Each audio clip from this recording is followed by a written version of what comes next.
Well, hello, Freedomizers. Welcome to Zone 13, the best afternoon news show on the web. Today's Thursday, June 25th, 2015. It's 3 o'clock on the East Coast. That means it's noon in the Pacific Coast. We're broadcasting live from the studios of FreedomizerRadio.com. Welcome, everybody. I'm Joanne Moretti, and Scott Ferrarello, my great co-host, is with me, too, and we appreciate you tuning in. Our chat rooms, both at Blog Talk Radio and right here at FreedomizerRadio.com, are open for you as well. Several of our colleagues, including Lynn, AstroTurf, and Famous Anna, are in the chats putting links, documents, and other important information into their chats so you have them for your own records. And thank you for that nice courtesy, ladies. Remember, they're also journalists, analysts, and researchers, too. They're the best in the business, believe it.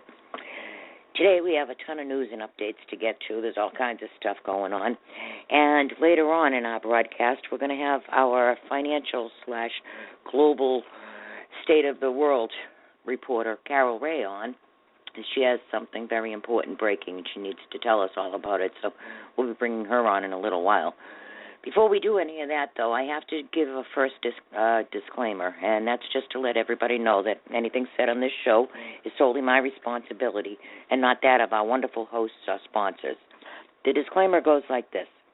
The comments made by hosts, guests, chat commentators, or phone callers of Zone 13 do not necessarily reflect the viewpoints, ideology, beliefs, or anything else of FreedomizerRadio.com, their sponsors, or our many valued advertisers, whether it be in past, present, or future broadcasts. All right, now that that's out of the way, let me open up Scott's microphone, get him to say hello to everybody, and we'll start the show. Hello, Scott. Hey, Joanne, how you doing? I have no clue, my friend. I am completely flipped out today. I am very upset at all the goings-on.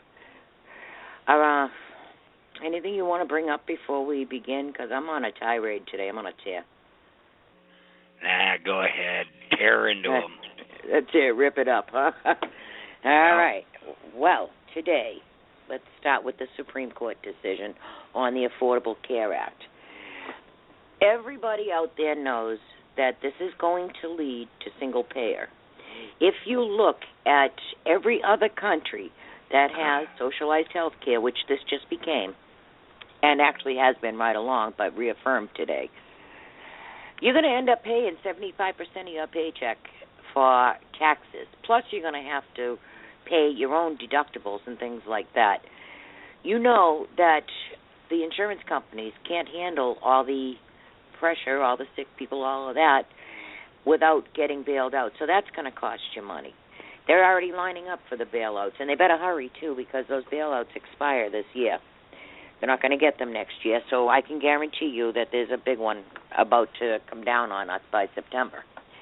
Now, the way this was worded, it said that the subsidies can only be given through state exchanges.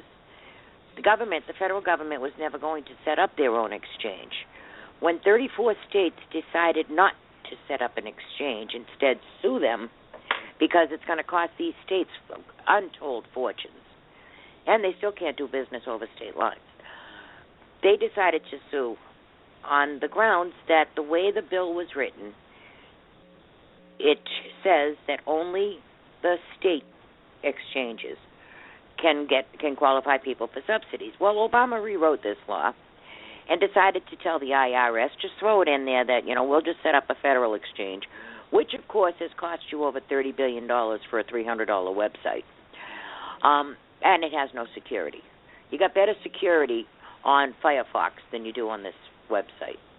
However, he decided to change the law. So today, after going through all kinds of processes in the lower courts and then the appellate courts and whatever, it made it to the Supreme Court. Elena Kagan did not recuse herself, even though as Solicitor General, working for the Obama administration, she was actively participating in the writing and implementation of this law. Then she became a Supreme Court justice. She should have recused herself. Wouldn't have mattered anyhow because the vote was 6-3. If she had recused herself, it would have been 5-3. so it doesn't really matter. But No, it now, doesn't matter. now what this court has told us is very specific words do not mean very specific things. Justice Roberts said, well, it's written really vague and it's a lousy piece of legislature and we have to go by the spirit and not by the exact wording. Well, that's BS. The legislature writes laws, not Obama. The legislature changes laws, not Obama. The court decides whether or not those laws adhere to the Constitution. Not if you change this or if you interpret it this way or if you see it like this. Their specific duty is to decide whether or not that is constitutional. As far as I can see, Obama writing his own laws or changing laws that are already written after being signed, that's not what happens. Even the wording doesn't matter anymore. And you all know Obamacare isn't even fully written, and the proof of it is in this case. Because the way it was written, the state exchanges had to be set up in order for the people to get the subsidies. Obama changed that law. So right there is your evidence. Yeah, well, this is the new normal, and this is how the TPP is going to be rewritten on the fly. Oh, we get to that decide. They'll just decide sometime, oh, you know what, somebody caught a loophole there. We'll just write it in there and say we did that 6 months ago. They'll never know. Oh. Well, Justice Scalia was absolutely incensed by this decision. He wrote the dissent. I'm going to read a couple of excerpts of what Scalia had to say first. It said, with whom Justice Thomas and Justice Alito joins dissenting. The court holds that when the Patient Protection and Affordable Care Act says exchange established by the state, it means exchange established by the state or the federal government. That's, of course, quite absurd. And the court's 21 pages of explanation make it no less so.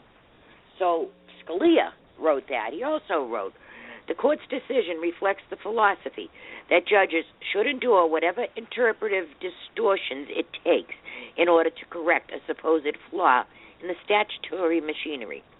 That philosophy ignores the American people's decision to give Congress all legislative powers enumerated in the Constitution, Article 1, Section 1. They made Congress, not this court, responsible for both making laws and mending them. This court holds only the judicial power, the power to pronounce the law as Congress has enacted it. We lack the prerogative to repair laws that do not work out in practice, just as the people lack the ability to throw us out of office if they dislike the solutions we concoct. We must always remember, therefore, that our task is to apply the text, not to improve upon it. So here he is. He's telling you that's what this court is doing. They are not applying that according to text. They're improving on it. Now the court is changing laws.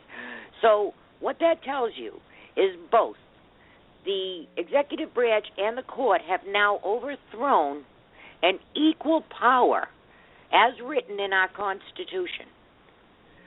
So that, in effect, overthrows the entire Constitution. You can't throw out pieces and not the whole thing.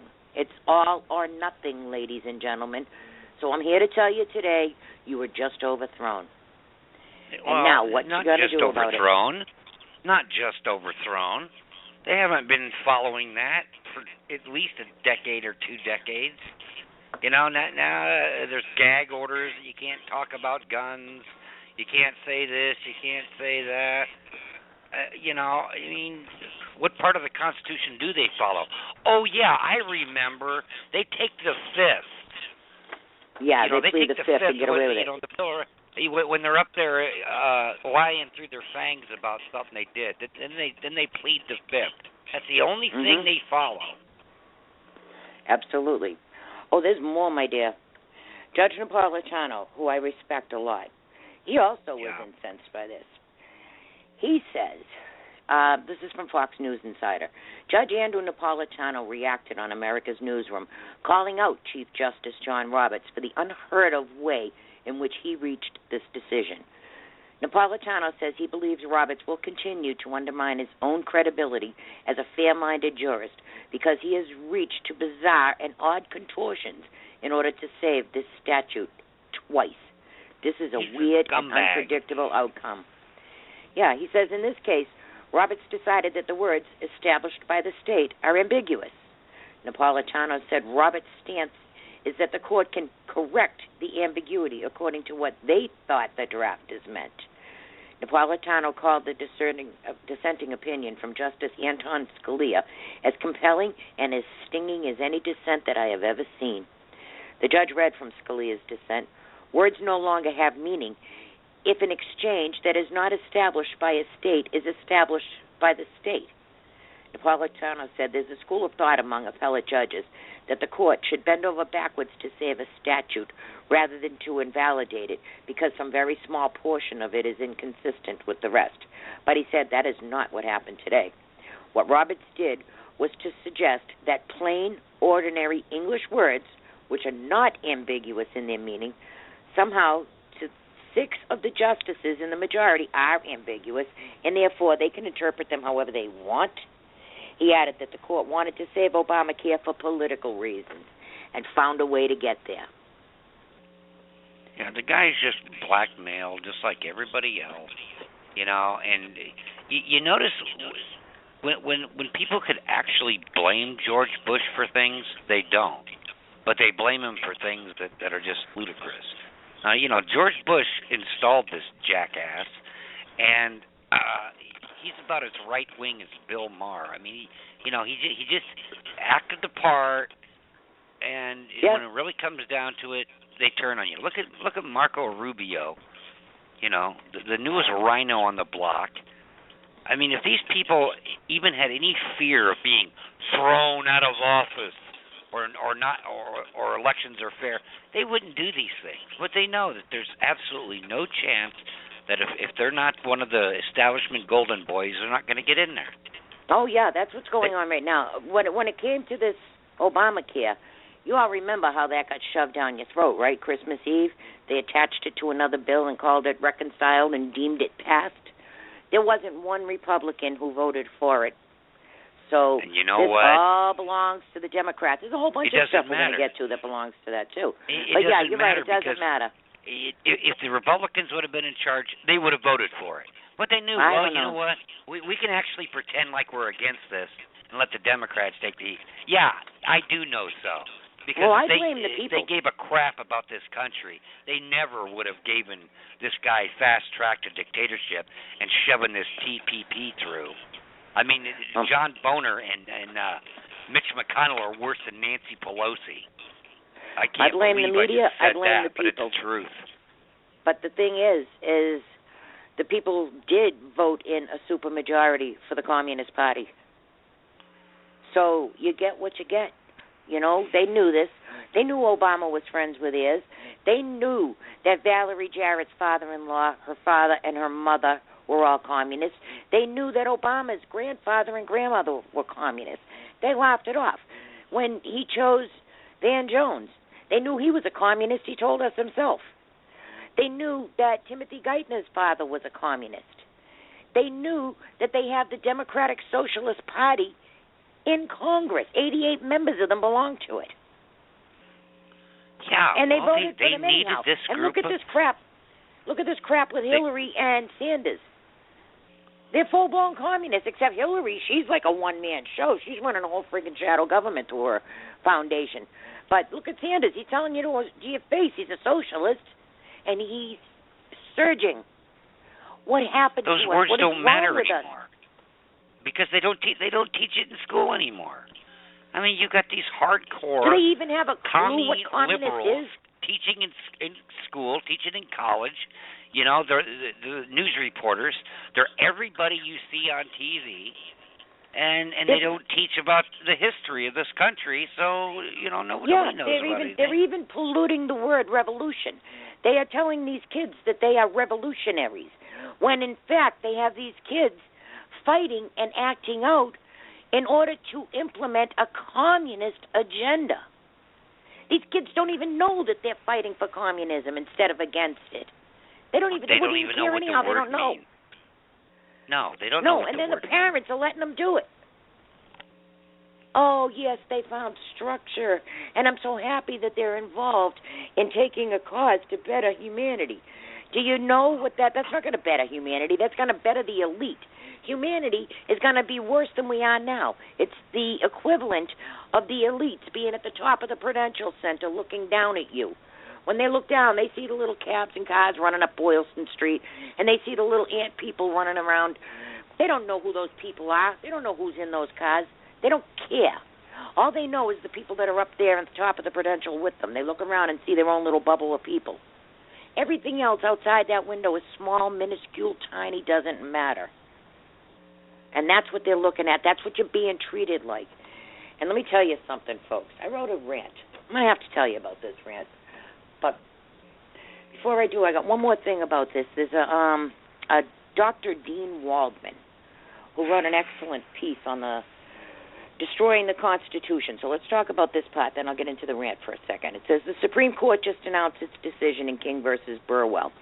By holding for the Obama administration, the high judges took the sledgehammer to one of the pillars of U.S. government, separation of powers, and paved the way for the president to be a tyrant. The word tyrant appears 4 times in our Declaration of Independence. Tyranny was what we escaped in 1776. It seems to be returning in 2015. Lawyers defending Burwell, as in Sylvia Burwell, the current Secretary of Health and Human Services, tried to obfuscate the issue and parse the words. Even plaintiffs' lawyers tried to play the same game. However, the contention is straightforward, and as it should have been the decision. The law passed by Congress, Obamacare, says that only health insurance exchanges established by a state can provide tax subsidies for health insurance, not an exchange created by the federal government. The Obama administration wanted to provide subsidies to all. As 34 states did not set up their own independent exchanges, the White House instructed the IRS to issue a ruling saying that the federal website, healthcare.gov, could do what the law said it could not do, distribute subsidies. In constitutional terms, the executive branch of the government overruled the legislative branch. That's why King brought the suit. They lost, and so did all Americans. In 1776, we formally rejected concentrated power, aristocracy with its king, empire with Caesar or Sultan, Communist Party's general secretary, and tyrants in whatever guise. The Founding Fathers' method to avoid a return of tyranny was the separation of powers embodied in our Constitution. Now, this is the part I wanted you to hear. By holding for Burwell and the President, the Supreme Court said the executive and legislative branches of government were no longer co-equal, that the powers were no longer separated, and that power could be concentrated in the President's hands. Yeah. Wow. Just wow. We were overthrown. A long time ago. They just used to hide it better, and now they don't have to hide it anymore. That's the only difference. And it's because this guy is like George Bush on steroids. Mm-hmm. You know, if you think that the Patriot Act and shoving that down your throat and having it pre-written even before 9/11 happened was a good thing, well, you know, you got a problem. Because I don't care what letter they have in front of their name or if they're from Texas and wear a cowboy hat. You know what? I decide what I think about them by what they do to this country. And look at this. You know, George Bush created the TSA, DHS, set up this president here with the power that he's got. And it's just going to be transferred to the next jackass. And, you know, don't be surprised it's not Jeb Bush next time. And, you know, I hope it is. Just so I can see liberals freak out when they realize how much power, dictatorial power he's going to have thanks to this last one. That's a very good point. That's a very good point. In our chat room, AstroTurf says they didn't give a legal decision. They gave a philosophical decision. She's right. That had nothing to do with legal. If they were following the law, they would have followed the law. Judges, what do you expect?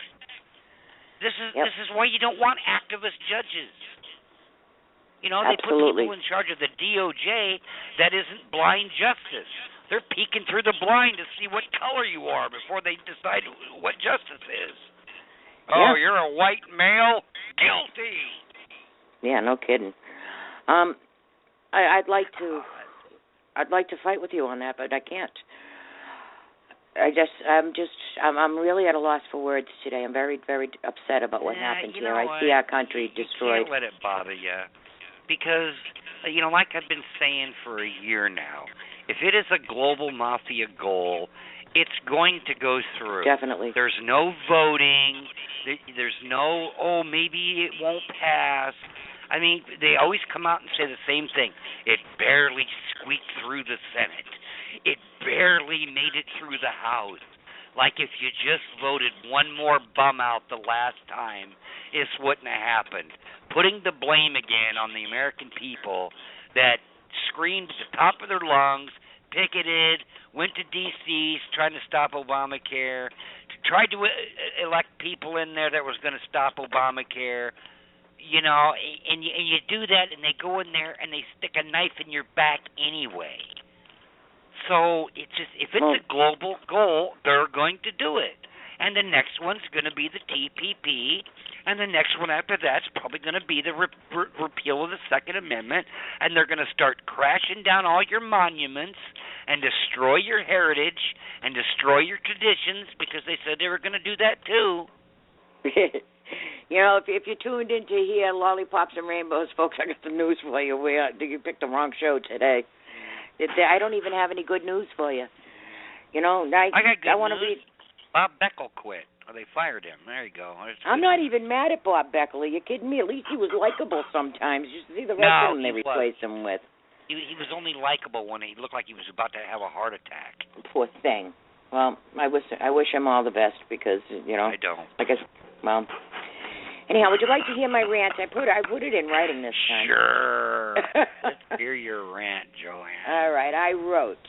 I hear people saying we need a revolution. They're right, but they're also blind. We are already in a revolution, and we're already losing battles. These commie buggers have been plotting and readying themselves for decades. What you're witnessing is the final overthrow. Think about it. Think of the manufactured fights to tear us apart along race, gender, religious lines. The toughest among us are the most brutally attacked. Our cops and our military have already been fundamentally changed, and if you please notice, they are steadily placing military assets in strategic places under the ruse of exercises. They are monitoring your every movement, conversation, online footprints, etc. The overthrow was clinched today with a court ruling that specific words are somehow vague. Sound right to you? How about destroying our history? Using private servers to do the public's business sound right? Sounds like theft to me. How about deleting emails that are under subpoena without consequences? And half the committees investigating it are acting as defense attorneys for the perps. How about that flag crap? That's just the latest brainwash. ISIS destroys monuments, flags, historic artifacts, journals. So does this commie crew. Sound familiar? Guns. They're always under attack. How many of you gun owners did that shooting in South Carolina? Then why take the guilt? Grow up, for goodness sake. Guns are not just for hunting. They're also for self-defense. And to thwart tyranny should your government turn against you. Of course they're coming for the guns. You should at least see that much by now. Look at the attacks on religion. Men. White men in particular. Look at that black-on-black crime, too. That controls them. Limits their population by killing off their own men. Attack white men where possible, and encourage black men to attack each other. Good plan. It's working fantastically. So is putting an abortion clinic on every corner in the black and poor communities. Margaret Sanger's Negro Project fully blossoming right before our eyes. Pelosi and Hillary even received Margaret Sanger awards for their dedication to the cause. This Obamacare and court ruling is a giant FY to all of us. They left 30 million people uninsured. More are in danger of losing insurance. The rates are going up exponentially, and you already spent $30 billion on a $3,000 website with shoddy security. Your taxes are going up and up and up, and your tax return is going down. On top of it, the Supreme Court says words don't mean what words mean. State exchanges are required to keep the Fed's costs low. It's spelled out, and Gruber orally explained it, but the court decided those words are vague. Just add that to the rest of the specific words and actions that have new or multiple meanings. You know, like male, female, white, black, good, bad. Welcome to the revolution if you ever see it. It's almost over. You lost. God help America. We squandered the right to ask God's blessings. I'm sure MSNBC will explain that for us. And that was my rant. Okay, well, you feel better? No, I don't feel better. No? I don't feel better at all because we are under attack. And we're going to let everybody know just how big this attack is. Last night, the Jefferson Davis Monument was defaced in Richmond. Let's talk about all this defacing for a minute because we have Americans acting like ISIS, trying to destroy history. I think it's actually white guilt. You know, first of all, there's a map with all these Confederate monuments and memorials that are up for destruction, and it's on the Southern Poverty Law Center billboard. The Southern Poverty Law Center, which of course is funded by Soros too, a bunch of communist radicals, Bill Ayers, Bernardine Dawn, Abu Mumbai there, whatever his name is, the cop killer, they're all recognized and glorified down there at the Southern Poverty Law Center. They have a hit list of conservatives that is actually a hit list. As a matter of fact, one guy took it serious and went to the Family Research Center, remember, shot up the place and shot a guard and all that. All right, well, you remember when the mayor of Baltimore gave everybody a destroy zone, right? Well, the Southern Poverty Law Center did too. The Jefferson Davis Monument is on it. Also, Monument Road is on it, and a bunch of other southern monuments, things like that. The South is under attack, literally, okay? And I'm going to tell you how. They were supposed to burn this. They knew that Jefferson, not burn, but deface it, Jefferson Davis Monument in Richmond, they knew damn well that that was on the target list. Where was the security for that? There was no security because it was supposed to be defaced. Do you understand? It was a destroy zone, sanctioned it's all propaganda. And glorified. It's propaganda. Yeah, so what do they think? If they erase all this history, that it's going to somehow absolve the white guilt? You know, so if you get rid of Jefferson Davis, and who was the first Democrat, by the way, if you get rid of the monument to him, does that somehow absolve you of having to apologize for slavery, or does that make you cool, big? What does it do? You don't erase slavery by erasing the documentation of it. These monuments don't belong to us. They belong to every generation of America, past and future.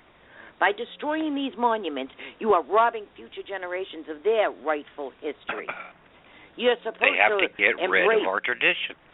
They have to get rid of all national pride in history for their global government, because it's going to be, we're all global citizens now. Wasn't that on one of those magazines like Newsweek or something? Mm-hmm. You know, the one after when it said, we're all socialists now. Remember that one? Yes, first it was socialists. Well, just think. He's purged our military. He's destroyed our separation of powers. He's overthrown our Constitution. He is going for the Trans-Pacific Partnership next. Our borders are wide open. So all that's left to do is hand us over, beaten and bloody, to the UN, and then he's going to go run for that job. All right? No, we have nothing left. We have been overthrown. He's not going to do anything with the UN. You know, his usefulness will be over with when he's done destroying this country, and he'll go off to Hawaii and play golf for the rest of his life. You know, it's all about the black thing and everything that's been happening. This Black Lives Matter, all this George Soros stuff. You know, that's all he's good for.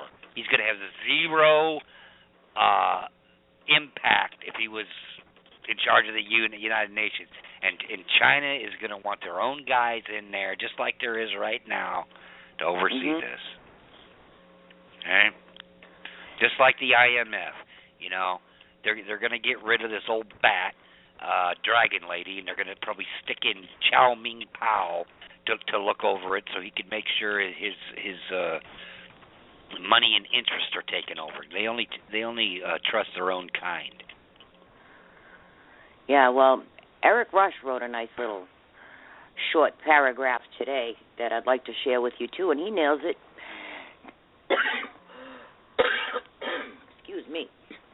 Assuming they can take a break from bitterly clinging to their guns and religion for a few minutes, I'm going to set a bona fide goal for those liberty-loving Americans out there with a passion for our founding principles and the Constitution. What may surprise some in that camp is that the very same goal towards which those on the political left strive. At first blush, some of these patriots, perhaps many, will find this goal rhetorically indelicate, if not undemocratic, or even, dare I say it, extreme. By the time they're done reading this, however, I would hope that they perceive the dangerous folly in such thinking. The goal is simple, and it is as follows.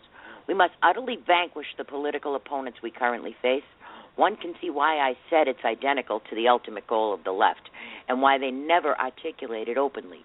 While they espouse love of country, liberty, the democratic process, and say they believe we have as much right to our ideals and beliefs as they do theirs, these are patent deceptions. Time and again, their actions make it abundantly clear that they intend to eradicate our ideals and beliefs, if at all possible. So, as contrary to our model of government and collective conscience as this may sound, utterly neutralizing the left, completely disenfranchising those who ascribe to the leftist doctrine, and dismantling of all their established political, cultural, and legal constructs. It's an imperative because they never had any intention of coexisting with those of differing ideologies. A key difference between us and the political left is that we've always been here, but they have not. What I mean by this is that throughout the history of our nation, the intentions of the government and those who rose to govern were fairly closely aligned. There were instances of major divergence, such as those who would wound up at odds over slavery or the right of women to vote. But principally, we had somewhat differing means to generally the same ends.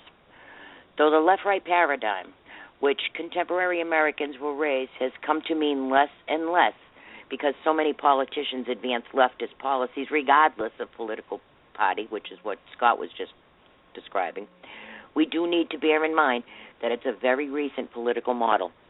The reason politicians have perpetuated the observance of this left-right archetype in recent years is because it became eminently useful to them in manipulating the electorate.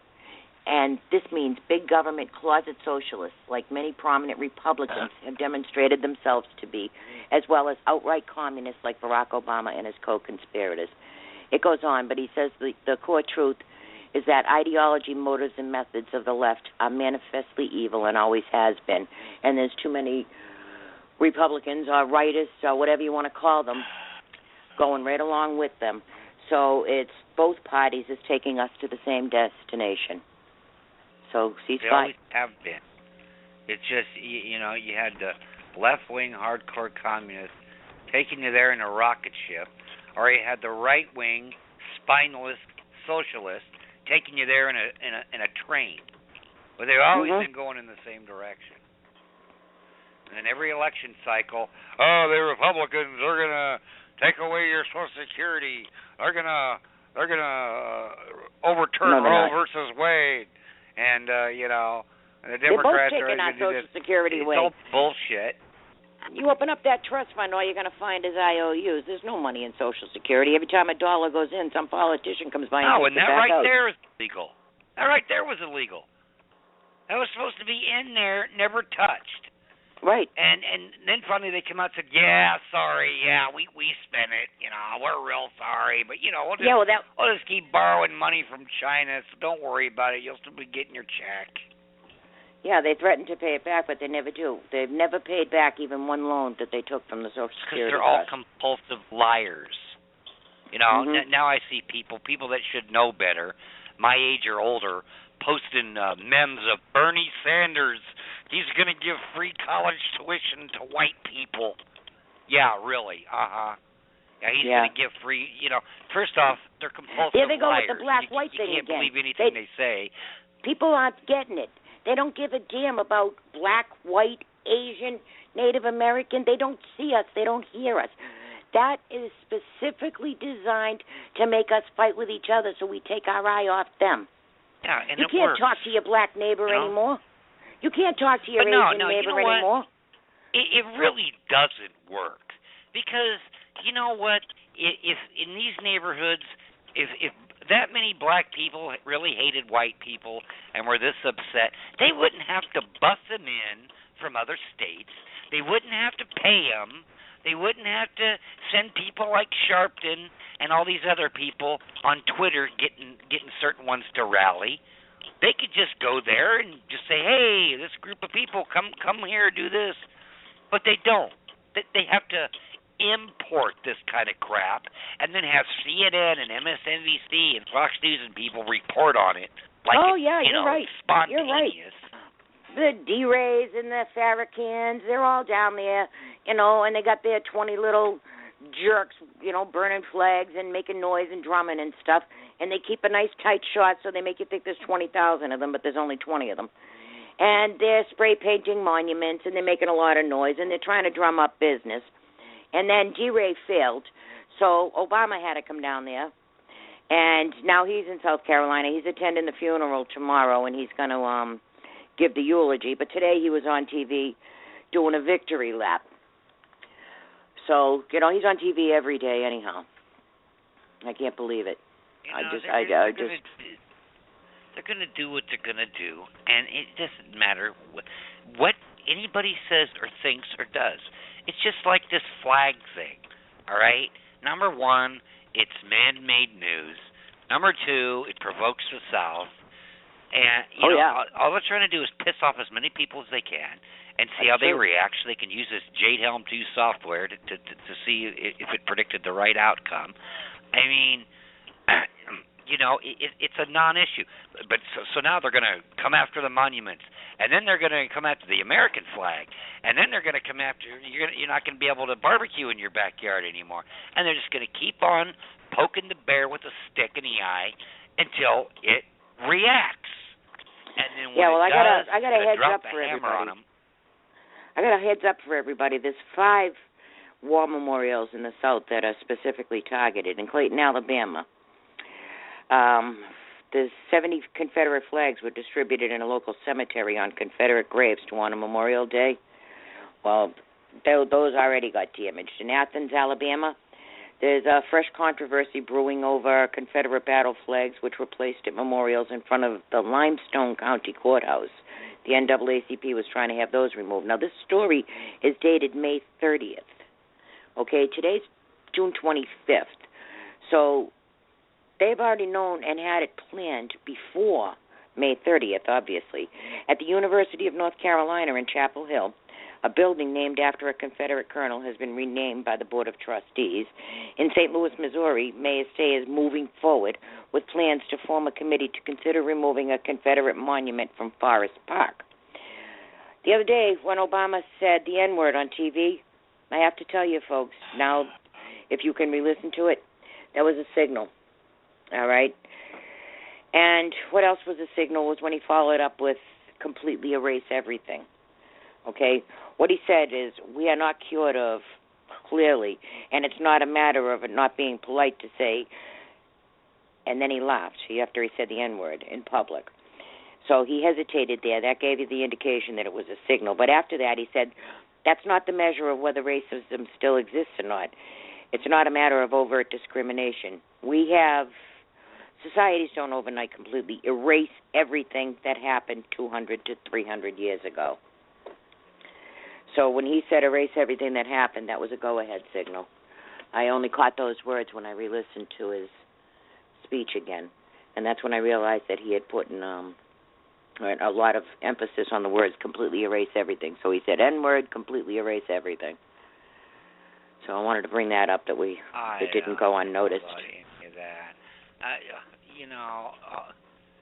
That was the all signal. I know is that how do you know that, though?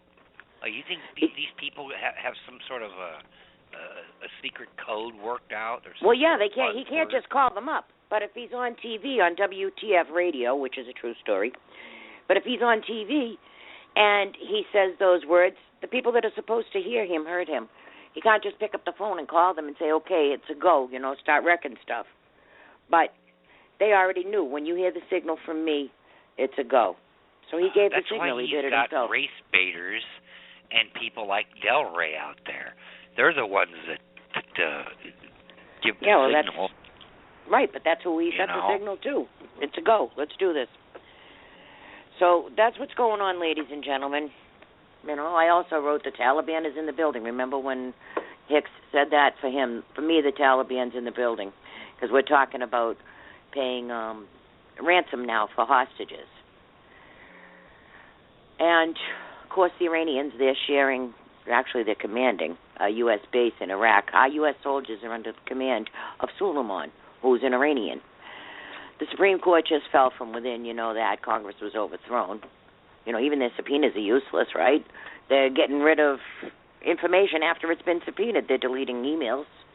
Hillary, she just robbed us straight up. She didn't even bother with private, with a public server. Yep, and Obama was on TV claiming victory. Yeah, because it is a victory. He's successfully a king now. All right, first one ever. So yippee! Who cares? Mhm. And then, of course, what are you going to do? I don't know. But of course, then we have this socialist and commie fight between O'Malley and Sanders. Meanwhile, Hillary's not saying much to the media, and she's still the front runner, so she's probably doing the smart thing. But I grabbed a story. Well, I grabbed a story today. A pro-O'Malley super PAC is going after Sanders on guns. These people are actually in a fight over who's the biggest gun grabber. Yeah, well, I can't wait to the.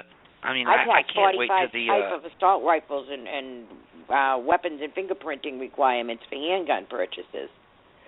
And then I can't wait till the GOP debates, because it's going to be an ass-kissing contest of who can suck up to illegal aliens more.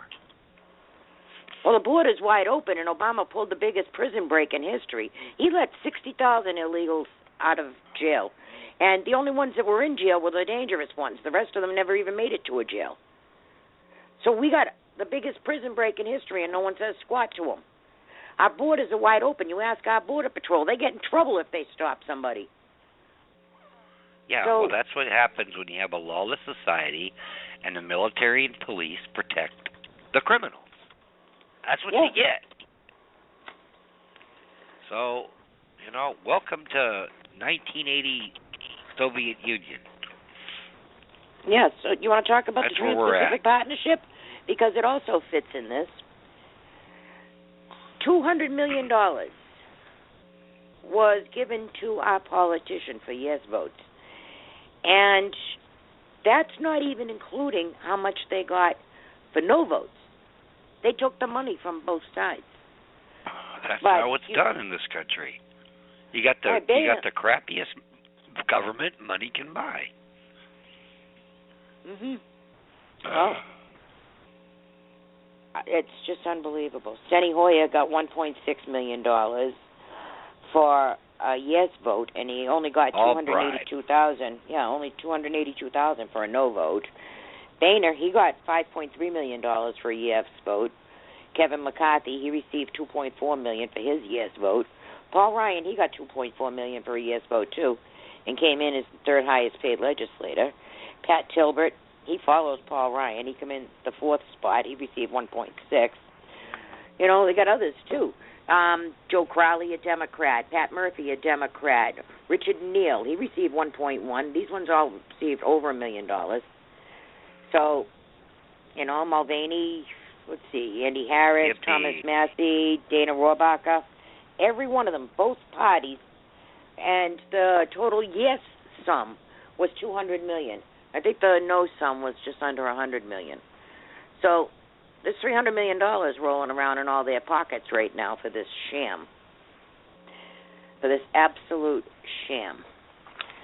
It's all illegal, but it doesn't matter because there are no laws, and that's why it doesn't matter that the Congress and the Supreme Court don't matter either, because he never followed the laws anyway. So this just makes it formal, is all it does.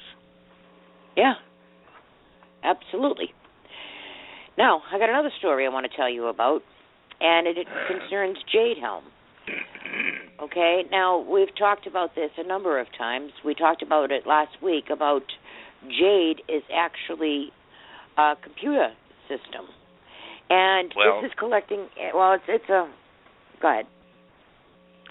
Well, Jade 2 is it's the application. It's one of the applications in the computer system, yeah. Go ahead. Yeah, well, we've talked about Teledesic and OCI and Iridium, the companies and the satellite launches and this huge internet system. Well, Scott just reminded you about how they're trying to provoke us, and they're mapping out everything we do and every response. That's true. I mentioned in my rant how they are placing military assets, and when they place these military assets, whether it be with the sheriff's department or a police department, or whether it's part of a military exercise, you notice when they're done, they don't take all those assets with them. They leave them in the neighborhood that they were working in. Today is a culmination of a program called Operation Guardian that's being held in Ocala, Florida. It says on Monday, Community Technical and Adult Education spokeswoman Janie Gunnell said that Marion County citizens should not worry about the 600 to 700 military personnel that have recently occupied Ocala. The military has taken over the Westport High School parking lot, and it's currently filled with military vehicles. According to reports, the military is in Ocala for Operation Guardian, and it will culminate on June 25th, which is today. The military said the training exercise is necessary to hone their skills in the event of a terrorist attack or natural disaster. CTAE can provide the best training area and the best training instructors anywhere in the country, Lieutenant Tim Snyder said. This exercise has been 4 years in the planning. Keep that in mind. Many citizens have made it clear by way of email and social media that they are not comfortable with the military training in Ocala on such a large scale. Some readers have even asked if the training exercises had anything to do with Jade Helm 15. The military said there's nothing to fear because it's just a training exercise. Now here's an update. In regards to the training exercises having any connection to Jade Helm 15, Gunnell stated, no, not that I'm aware of. Okay? And it says they're 100% search and rescue and other life-saving training. So there you go. Now, why are they having all these training exercises? Why are they saturating the salt and provoking the salt at the same time? Now, that Jade Helm was only supposed to be 7 states and 1,200 soldiers. Well, I just told you 600 soldiers are in Ocala right now. So that would be half of Jade Helm. Because it's so all they're bullshit. Telling you it's a They just lie to you 24/7, Yeah. And people Jade Helm actually buy it. is much more expansive than that. And during the last couple of months, you have seen other exercises, too, in Boston and Los Angeles and Fort Lauderdale and Miami and Orlando, a lot of it in Florida, up in the Wyoming and Washington and all those places, too, Portland. So it's not just Jade Helm. It's all over the country. Military assets are being moved. We have a wide open border, but we have military assets being moved. We had a truck that was allegedly hijacked. The truck was full of visas, and it was hijacked in Mexico. I asked, and I said, with these 40,000 visas, or however many there were there, don't you think you could just press one button on a computer system and flag them, so if anybody tries to use them, you just arrest the person that tries to use it? I was told that the computer system isn't capable of handling that. Now, we just told you about Jade. We've told you about the dark web, the huge web. Of course our computer systems can handle it. They told you that we had a breach, a hacking by the Chinese, And then after everybody started digging, they had to come out and say, well, actually they didn't really hack us, they had the password. So that tells you that this is an international program that they have. They're stuffing the belly of this computer system with every piece of information that we already have on the web that we have now, plus mapping out new information. Your responses to these stories are being recorded. My response is being recorded. You know what I mean? Scott's response is being recorded. Yeah, let me explain this software. Tell us about that. Right? And just because they're calling part of it Jade Helm doesn't mean that it all goes into it, because it does. It all gets fed into this artificial intelligence software and computer. It dumps all the information into what's called an HTA, a human terrain analysis. Right? Mm-hmm. It determines behavioral patterns, which is known as the human domain. Does that sound familiar? Yeah, the human domain. Yeah, anyway, it then identifies, locates, and eliminates perceived threats or targets. Mm-hmm. It also learns and rewrites its battle plan from new audio, visual, or real-time information that it gets, like, radio shows like this, etc. Yeah. And it's total control of land, sea, air, space, and cyberspace. How do they do that? What do you mean? How do they do what? How do they have all these controls? I mean, we're sitting here thinking about how, we can't let the Chinese get into continental ballistic missiles. And then people are not thinking clearly enough, because if China can reach the space station, of course they can reach the United States. So how does this computer system control all of that? How does it include all of that? It does. This thing, whereas normal computer systems like our dinosaur one has, the more information it gets, the more bogged down it gets. It's just like your computer. You only have so much space on your computer, and once it starts reaching that limit, it starts bogging down, going slower. But a quantum computer is just the opposite. This thing feeds on information like food. It learns from it, and the more it can build itself now. It's pumped into, the better it is for it. It's almost like the opposite of how these work. They're not even sure how they work, because information is stored in two places simultaneously. Even the information on how it was built is in this computer.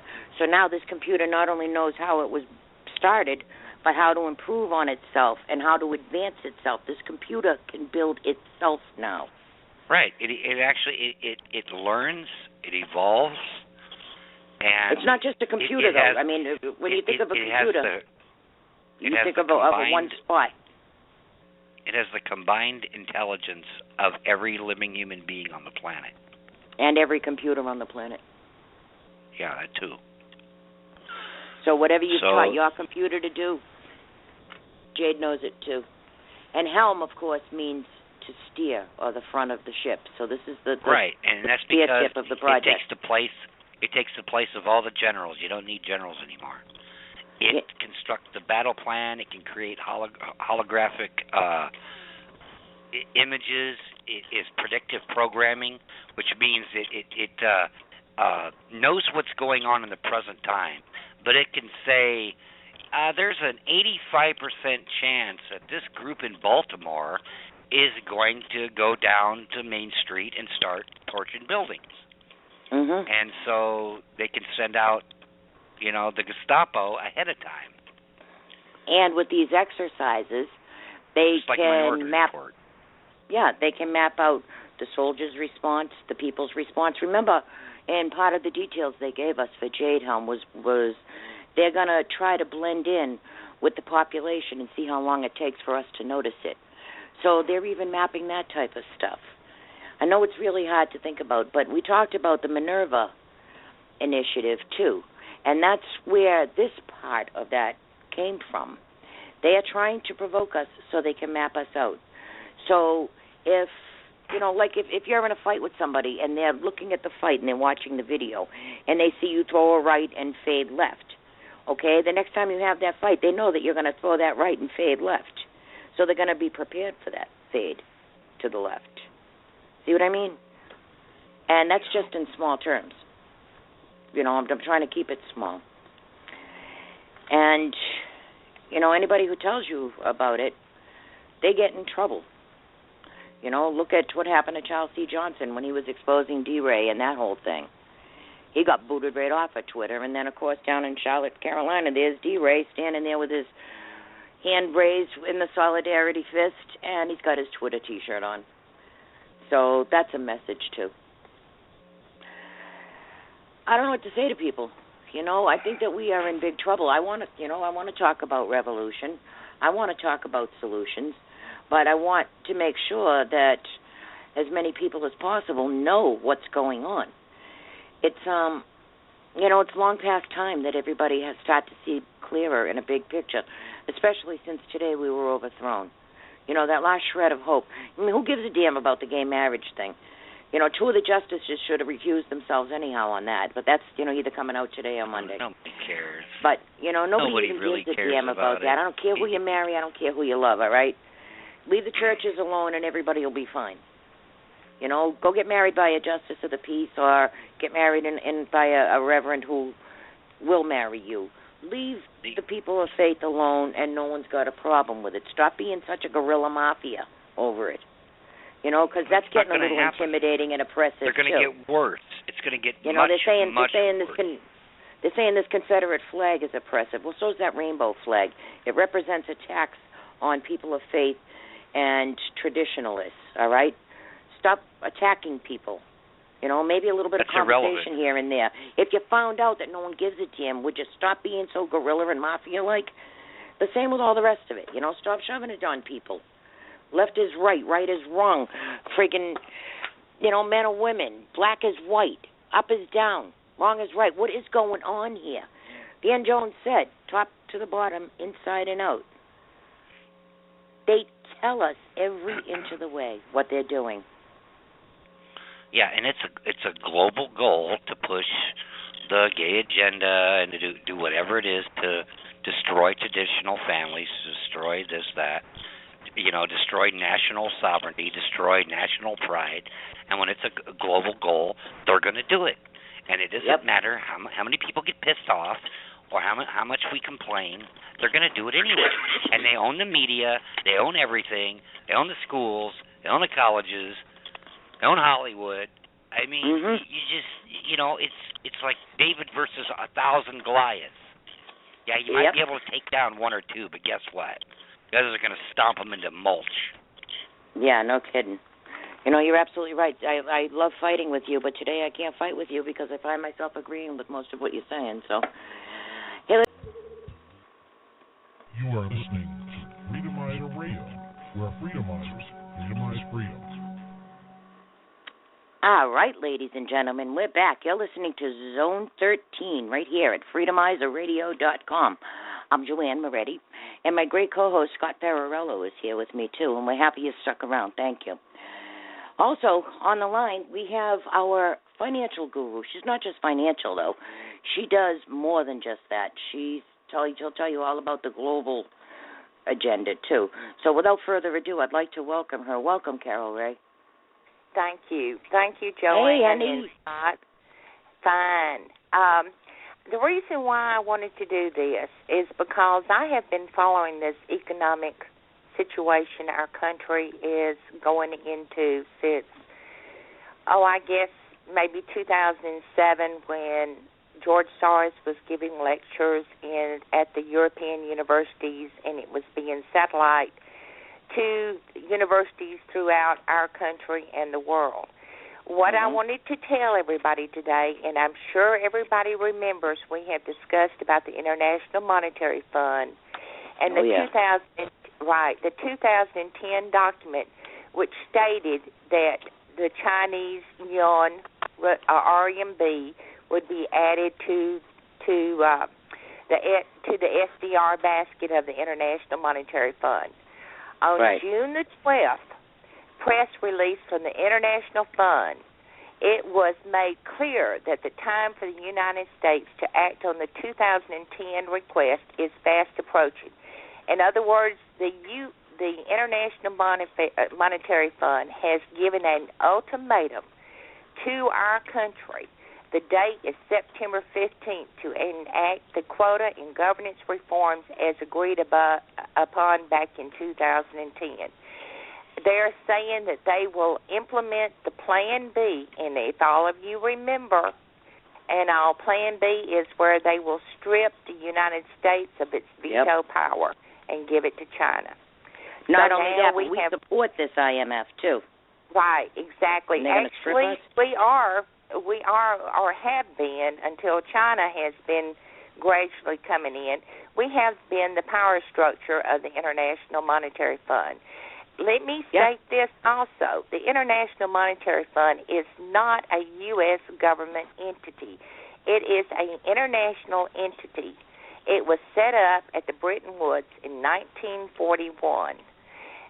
And it was to replace Bretton Woods once Bretton Woods failed, which it did in the early 1970s. We are heading into a global reserve currency. Yep, China and I've been giving will people, be part of it. Right. I've been giving people a September date. China is now discussing with the United States, and John Kerry is one of the representatives discussing about adding the yuan to the basket of currencies. This is going on right now, people. Yeah. So we have been given an ultimatum that either we go along with what the other countries who have joined AAIB, that was 57 nations, either we go along with it or they're going to strip us of our power in the now, who the hell are they to give us an ultimatum? By the way, Scott, I opened your mic because I know that you had put it on there. I wasn't sure if you wanted me to open it or not. So I can't get into the system. Oh, okay. I just wanted you to know that you're live, so don't be aware. All right, go ahead, Carol. I'm sorry for interrupting you. I just wanted to give you a heads up. Now, how much of that IMF the funds is donated? How much of that IMF funds are, donated by the people of the United States? Because 78% of all of the UN funding comes from us, and they too are threatening to strip our veto. Right, exactly. At this time, I don't have it pulled up, but we are giving the largest sum. Yeah, it's got to be around the same. To the International Monetary Fund as we do the United Nations. We are funding, and stressing are, funding the United Nations and the International Monetary Fund more than any other country.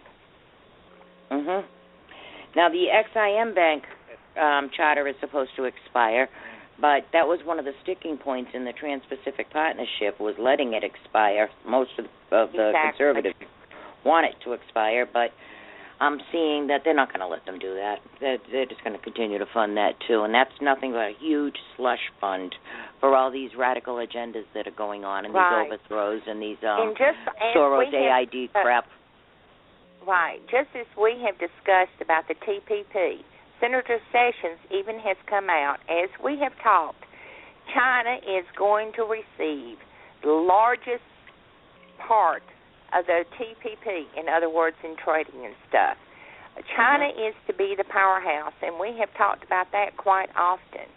And China is to rule through the United Nations, the global governance. It was set up in the 1970s when Rockefeller, Nixon, and Kissinger went to China to open the doors for trading with China.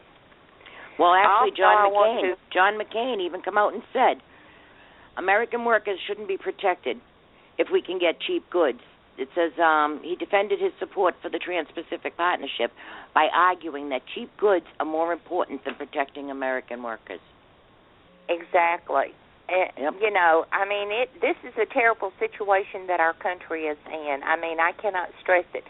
There's going to be several things, as you had spoke several days ago about the United Nations, and let me, and I posted it on your wall. I don't know if you saw my comment, But last night, this it's Shellnhuber.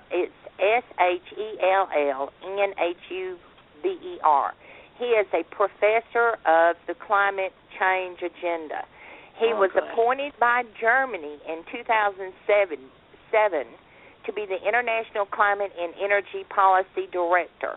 All right, he is now demanding and has written an Earth Constitution, which he will be at the United Nations September conference. He is also wanting a global international court and a global parliament. And I have a terrible feeling all this is going to be brought up at the United Nations September meeting. You know, like I wrote, just think, with the Trans-Pacific Partnership, the destruction of our military, he can hand us smoothly over to the global governance. You know, just crash the banks and run for the head of the UN job. Right. And it's all coming. And it's all coming down in September. Right. And see, in October, the Federal Reserve is supposed to raise the interest rates. So you've got September and October that are two of the biggest agendas that we have facing us besides the Paris Summit, United Nations Paris Summit in December. But they are to discuss the International Sustainability Development, the Millennium Development, in September. The Millennium Development, from what I have been reading in documents and stuff, is to be used to redistribute our funds to undeveloped countries. And China demanded the G77 for more redistribution of our funds. And Lagarde and the United Nations both agreed to that. We are to be a third world country, people. I am not kidding on this. Wolfson, who was the World Bank president, stated in a lecture to Stanford Business University students that we would be 35% middle class and China would be 80%. Yep. Now, let those percentages stick in your minds, people, because this is what's coming. We are to be a third world country. Once they get this global reserve currency, the next step will be a global currency for us. Now, let me give you an update on some things that's been happening. The Ecuador government has now made a mandatory law that all financial institutions to be using digital currency. That came up today. They have made it a mandatory law. In Greece, with the problems that's happening there, they have installed Bitcoin ATM machines there. Greece has threatened the European group, if they do not go along with what they are demanding in their resettlement of their debt, that they will pay in Bitcoin. They are putting Bitcoin ATM machines all throughout Greece at this time. Yep. And that's even more control. They'll tell you it's so that people can't steal your identity and things like that. But what it is if you don't go along with the program, they can shut down your digital currency, and you're going to be asked out. Right. And see, Bill Gates and the Ford Foundation are using the excuse, well, the people in poverty countries do not have a way to do the banking system. So we'll fix up an international, global banking system where you can go online to order everything you need and do your banking system. They're using poverty as the excuse. Now then, let me give everybody something else that I found last night. Walmart is opening up these little central little Walmart stores, but they're not going to be like the Walmart stores that we have now, like the super centers and stuff. They're going to be on the corners of urbanization and subdivisions and stuff, where you go in and order online the groceries and the products that you normally get in the Walmart super centers or the Walmart stores.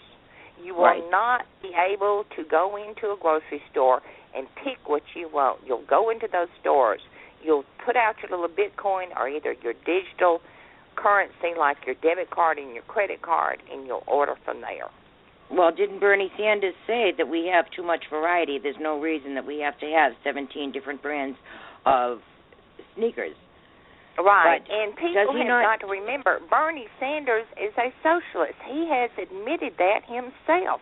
Oh, yeah, he'll tell you that himself. He's right. He is a socialist. Well, not only that, but does he not know? Does he not know how many people that those sneaker companies employ? All 17 of them. So apparently if you only have one sneaker company, then what happens to the employees for all the other companies? That's true. They don't think that big. The small businessman will no longer exist when all this is created. Once TPP gets into the agenda and TTIP gets into the agenda, you can start seeing small businesses close. That is the name of the game. Yeah, well, remember what Walmart and other big corporations that will have the total control over the product sections. Where all the money for the Trans-Pacific Partnership votes came from, $200 million from all these big corporations. And a lot of this money goes into the UN Climate Fund, by the way. And Figueres said, she said, this is probably the most difficult task we've ever given ourselves, which is to intentionally transform the economic development model for the first time in human history. And that's exactly what's happening. And y'all, January the 1st is when the International Monetary Fund will have their global reserve currency, beginning and that's with what China. She said, too. This article Right. goes on. It says, this is the first time in history of mankind that we are setting ourselves the task of intentionally, with defined period of time, to change the economic development model that's reigned for at least the last 150 years since the Industrial Revolution. So exactly. She's telling us she never used the word climate, never used the word warming, never used the word even temperature. She came flat. Now, she's the UN climate chief. She says we are remaking the world economy. Never once mentioned anything to do with the weather, whether it was raining or sunny or anything else. Exactly. So well, the fact is, look, y'all, we know that the climate is changing. It goes through cycles. It's been proven by scientists who deny that, we're going to be melting the ice and we're going to wind up drowning and stuff. They have proven that the Earth goes through a cycle, and that is what is happening. We've been cooling for 18 years. We've been cooling for 18 years. They're using that. The Club of Rome came up with that idea back in the late 1960s to use global warming as the way to gain their control of what's happening. It is global elites like Soros, Rothschild, Volcker, Wolfson, all these people, Rockefeller.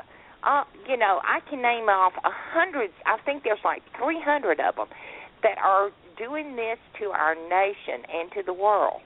Until people globally wake up, we are doomed, people. I am stressing doomed.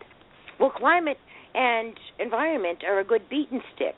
They can beat you over the head with it all day. Oh, you don't want what? You want dirty water? You want dirty air? You want a filthy planet? Why? You want the seas to rise, the ice caps to melt? You scoundrel! Give me the money. How's giving them money gonna make the weather better?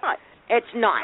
It's how not. Many people in Africa? How many citizens in Africa are starving to death due to the fact, like Rothschild, and this is the fact, Rothschild, Jim Rogers, and Soros are all buying African farms. The Africans call it a land-grabbing situation where they come in and they pay them pittance for their land, and they take it, and instead of growing food for those people or for the world, they are planting biofuel, like corn and whatever else. Sugar beets. Yeah, biofuel. That's what it is. Those people are actually being run off their property, so the elitists can gain a control. They're doing it here too. What is put in your car? They're doing it here too. Monsanto is patenting seeds and telling people you can't replant them. The water is being redirected for 9 fish, which is a bunch of hooey. There was a settlement the other day where a guy had 80,000 tons of his raisins taken by the United States government because they're price gouging raisins.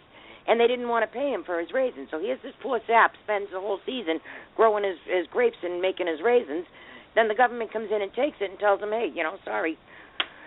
So he sued them. He ended up getting the ruling in his favor, but he still didn't get compensated. Right. So that's what they're doing too. They're price gouging. You know damn well that the reason the water's not flowing in California is to keep Pelosi's grapes nice and plump and fresh and keep the salt water off them. As the water goes down in the they're rivers, also diverting fresh water out into the ocean. Just anything to complicate the problems for people to start saying, save me, save me. Stop this dilemma. You can do it for us. You're the government. They're wanting to control every aspect of our lives. Now then, let me tell something else that I know for a fact. I found it today. There are a lot of people on the Internet, on Facebook, and, quote, other liberals and things that are saying that the BRICS Bank the BRICS is going to save this world. It's not. Let me tell you what I posted earlier. Since the IMF is part of the UN climate complex, that pretty well ruled out any real conflict between the IMF and the BRICS Bank.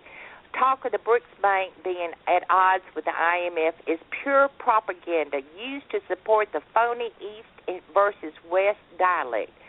You'll find such bull crap, now that's what I've got, a little bit more, are all over the mainstream and alternative media. All right. Putin that's what Scott was describing. Out of his own mouth, BRICS Bank to complement, not replace global institutions. Mm-hmm. He said that. Yeah. He said that in St. Petersburg, that BRICS Bank will work with the International Fund. What does people think that? So they're all just playing three-card Monty with us. Right. I mean, for God's sakes, people, China is BRICS. So is Russia. I mean, if China and the International Monetary Fund are working towards a new global reserve currency, including them, they are not fighting the system. They are part of the system. Well, look at Lagarde and Putin just did over Greece. Putin gets paid. All right? They're willing to screw every other person that Greece owes money to except Putin. All right? Bloomberg put this out. He says, notions of justice and morality rarely apply to debt restructuring negotiations. Most parties want to get the best result that everyone can accept and move on. Anyhow, it says that, the country's protracted battle with Russia and mismanagement and all of that. And, they talk about Yankovic and that. Well, I'll tell you, Putin gets paid. And then in the Ukraine, the same thing. Putin gets paid. They just gave him $75 million towards a $3 billion bond issue. Right. At the Russian International Forum last week, the Greek Prime Minister was there. Putin made an agreement with Greece to put in a certain pipeline. $2 billion is to go into Greece coffers. That is just a down payment. Now then, let me also say, Putin and BRICS has offered a seat to Greece to join BRICS organization. Right. To join BRICS Bank. So, y'all, this is all a Greek tragedy drama. I expect Dragon Lady, as Scott and I have named her, to be up for an Oscar on how well she plays and acts her part. This is nothing but global governance at work. They're playing the system. They're trying to play all of us as fools is what they're doing. Yep. Yeah, and we're falling for it big time. In the meantime, if they don't wake up, they're going to fall for it. And how you can tell that they're all full of it about this climate change agenda is they're all invested in oceanfront property. Don't you think that would be a lousy investment if they were all going to drown? It's a lie. I mean, Al Gore bought a mansion off on the south coast of California. I mean, if the ocean's going to rise, why would he buy a mansion? And the Obamas bought a beach house in Hawaii that's actually on a little peninsula. So, please. Hey, Carol, we gotta wrap this up. Well, so, do you have any closing comments for our guest? I just wanted to call and let y'all know what was going on about that press release. So, September the 15th. Also, let me remind everybody that is the 7th and I'm repeating again, the 7th anniversary of Lehman's collapse. LaGuardia loves the number 7. And not only that, but it's the 7th year of the 7th year in the Shemitah, which is ancient Hebrew, actually, and it involves a 7-year cycle. And that 7-year cycle, in 2001, everybody had a bank crash. In 2008, you remember McCain had to race back to help with the TOP bill because the banks were crashing. I guess that was really true. And now here we are at the 7th year again in September. So September proves to be a very, very rocky month. It certainly and on does. That, but anyway, I appreciate you and Scott allowing me to call in. And I'm sorry for taking up as much time. Oh, but God, I wanted no. To cover, you can take all the time you want. Right. I wanted to cover this about the press release. So everybody remember, the International Monetary Fund has gave us an ultimatum, plain and simple. Yeah, and who are they to give us an ultimatum when we know we provide 78% to the UN, so I'm sure it's probably an equal number to the IMF and the Right. The other. next time I get a chance to call in when there's breaking news, I'll give you the actual amount of money that we we'll put have those into numbers. Right. And but anyway, thank y'all so much, and I really appreciate both of you. Just keep on doing a great job as y'all are doing. You too, Carol. Thank you. We love you. Love you Scott, too. Bye-bye.